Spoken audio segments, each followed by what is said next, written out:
long နဲ့တွဲပြီးတော့သုံးတယ် idiom ဆန်ဆန်စကားလုံးတချို့ကိုလေ့လာကြည့်အောင်ပါဘာလို့မျက်နှာပြက်နေတာလဲ why the long face ဒီမှာ long face ဆိုတာရှည်လျားတဲ့မျက်နှာလို့ဆိုလိုတာမဟုတ်ဘူးပေါ့နော်ဒီမျက်နှာမှာ sad expression ပေါက်နေတယ်ပေါ့နော်ဒီ one နဲ့မျက်နှာပုံပေါက်နေတယ်အဲ့ဒါကြောင့်မလို့မေးတယ်မေးပေါ့ why the long face ဘာကြောင့်မျက်နှာပြက်နေတာလဲဘာကြောင့်မျက်နှာ one နဲ့ပုံပေါက်နေရလဲအဲ့ဒီတိတ်ပဲပါ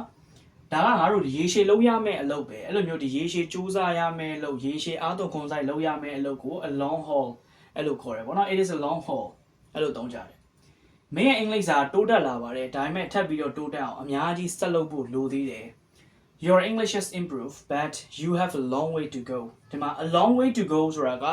ဆက်ပြီးတော့ရှေ့ဆက်သွားဖို့ဆက်ပြီးတော့လုပ်ဖို့တိုးတက်အောင်ပြီးအောင်လုပ်ဖို့အတွက်အများကြီးလိုသေးတယ်အများကြီးဆက်လုပ်ရအောင်မယ်အဲ့လိုပြောချင်a long way to go အဲ့လိုသုံးကြတယ်เนาะ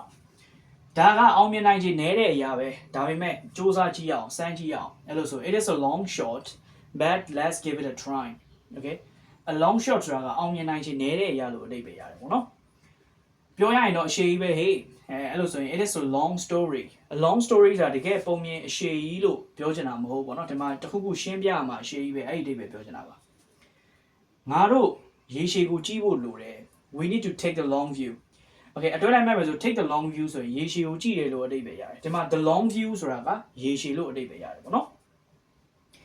လေ့ကျင့်ခန်းလုပ်ခြင်းကရေရှည်မှာသင်အတွက်ကောင်းပါတယ်အဲ့လိုဆိုရင် exercise is good for you in the long run in the long run ဆိုတာရေရှည်မှာလို့အဓိပ္ပာယ်ရတယ်အတွဲလိုက်မဲ့လို့ရတယ်ပေါ့နော် in the long run ဒီမှာ the long run ဆိုတာအဝေးပြေးတာကိုပြောချင်တာမဟုတ်ပါဘူးเนาะ okay အဲ့တော့ကျွန်တော်ဒီဗီဒီယိုတွေထဲမှာဒီ long နဲ့တွဲပြီးတော့သုံးတယ်အသုံးလေးတွေကိုကျွန်တော်တို့လေ့လာပြီးတာဖြစ်ပါတယ်ပေါ့နော်အားလုံးပဲဘိုင်ဘိုင်ပါကျွန်တော်နောက်ထပ်ဗီဒီယိုမှာဆုံကြပါမယ်